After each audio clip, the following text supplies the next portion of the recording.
Hey guys, how's it going? I just got done seeing Candyman. Apologize for the setting and the light and stuff.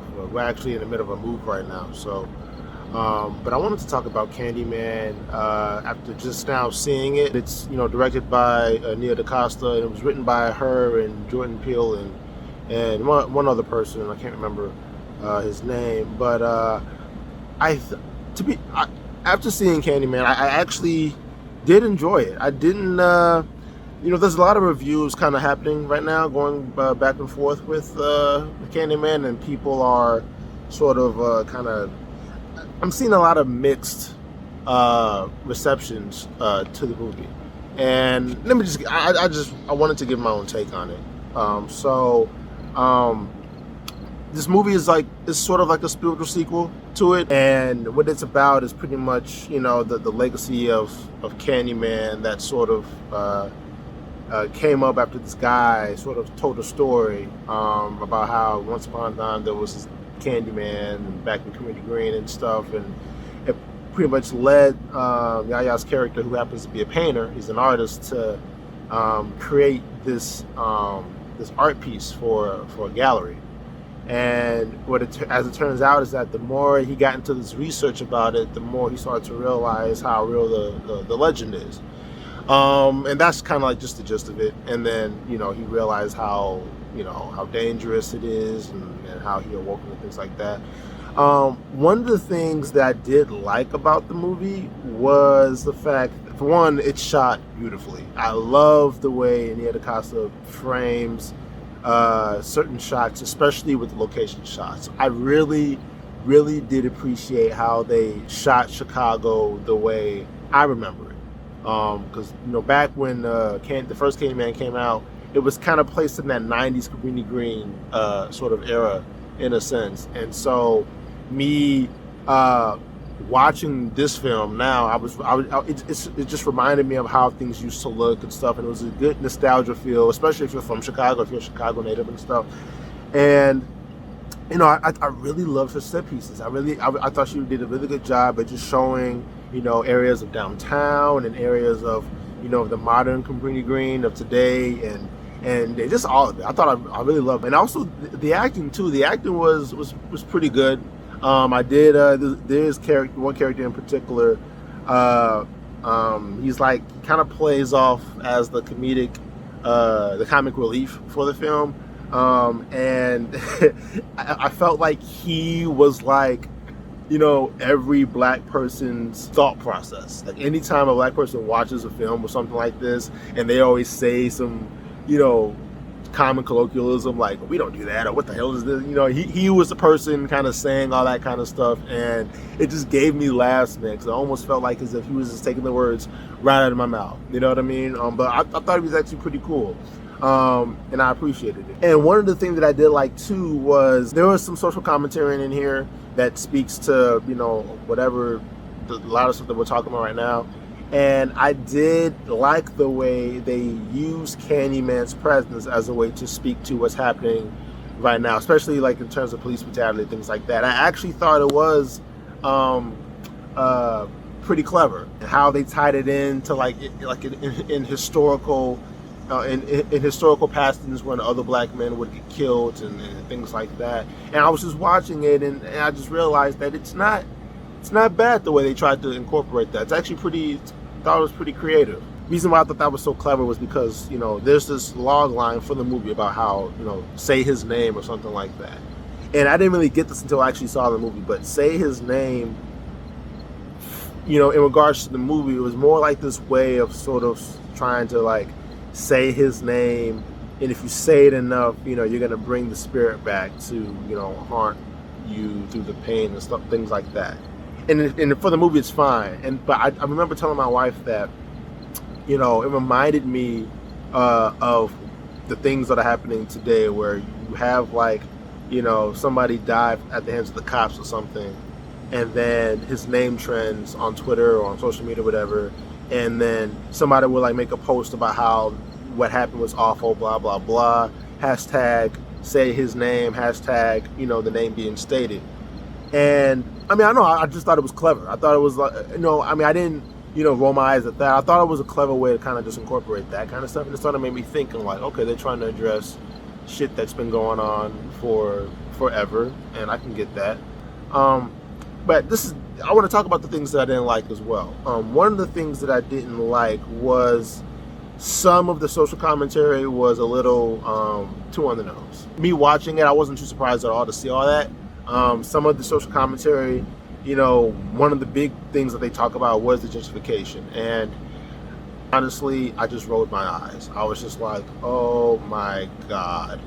Because what you guys need to understand is that, I appreciate certain social commentaries. The issue is that I have with this is that, the argument that the movie was trying to say was a little bit disingenuous. Not all the way, but just a little bit disingenuous. But they tried to, shove that in through the exposition too much to where now you're saying Cabrini Green was just gentrified, and that's kind of like where it ends, okay? Because I'm gonna tell you guys, as a person who walked through Cabrini Green streets, been there, visited there, and all that kind of stuff, even when the towers were, still there and stuff like that, Cabrini Green was bad. Me and my family, it was known amongst all of us, being black and all, that it's not a neighborhood you want to grow up, and a lot of times this talk of gentrification, as far as the movie goes, I'm gonna just keep it to the movie. According to them, what they were trying to say was that Cabrini Green was like this neighborhood that the government built to bring blacks in, and then when the blacks lived there at a low cost, us black people sort of, I wouldn't say thriving, but they just saw us living at an affordable rate in these neighborhoods. And so they decided to take a bunch of white people and just say, yo, go to Cabrini Green. It's cheap. You can live there. It's fine. As if they wanted to send a whole tsunami of white folks just to go to Cabrini Green to live there. And by doing that, it pushed all the blacks out and, had us or made us migrate to other neighborhoods that were more difficult to live in. And it's just not all true, guys. And I say that because, yes, there is some historical backgrounds of gentrification that did happen in this country, and there are neighborhoods that did, that the government did use those tactics to, push black people out. In Cabrini Green's case, guys, it was an awful place to live in. It was a really awful place to live in. Like, people were, it was like a danger zone. It was riddled with gangs. It was riddled with drugs. It was riddled with a lot of stuff. And even though I get what the movie was trying to say, in particular to Cabrini Green, they're not being all the way truthful about all that kind of stuff, in my opinion. Like, I just feel like they could be talking about all the other stuff that's wrong with it. But, to me, it was just like they're trying to, it's almost as if they were trying to make Cabrini Green almost like it was this neighborhood for black people. And then, when the whites started coming in there, it all went to shit. And that's not the case. Like, Cabrini Green was so awful that that's when they tore down the towers, because those towers were trap houses. All of those towers were riddled with gangs and crime. And there was like hot zones all over the place. Gangs everywhere. People were shooting each other all the time at Cabrini Green. And, it's just that part of the conversation is not getting talked about enough in some of these movies when they want to bring up things like that. And I just thought it was a little disingenuous. And so, rolling my eyes, and then he brought up white supremacy, and I was just like, yeah, we can get talks about racism and stuff, but ultimately, it's not, you got to tell the other side. Cabrini Green was not the place to live, like, at all, at all. That was that. But ultimately, I thought the movie was pretty hard. I didn't. I understand why people are getting mixed feelings about it, because it's not as scary as you think it was. Like, some of the lighting, the way things are framed and stuff like that, it does create this, like this scary feel. Like, I did flinch a couple of times. I'm not gonna even stunt. I did flinch a couple of times, but I guess I went in there thinking that this was gonna be a super scary movie, because first Candyman gave me the creeps. It gave me the fucking creeps. The original Candyman. And I guess I expected this one to kind of give me the same feels. And I think reasons why it didn't is mostly because it was too focused on the social commentary stuff. There's a lot of expositions revolving around that kind of stuff. And there's a lot of, you know, this whole mystery of understanding, you know, where Candyman came from and how he came to be and things like that. And I thought that was really interesting. But as far as the scares go, it's not enough scares. You know, there's, I mean, the deaths are gruesome. It's fuck.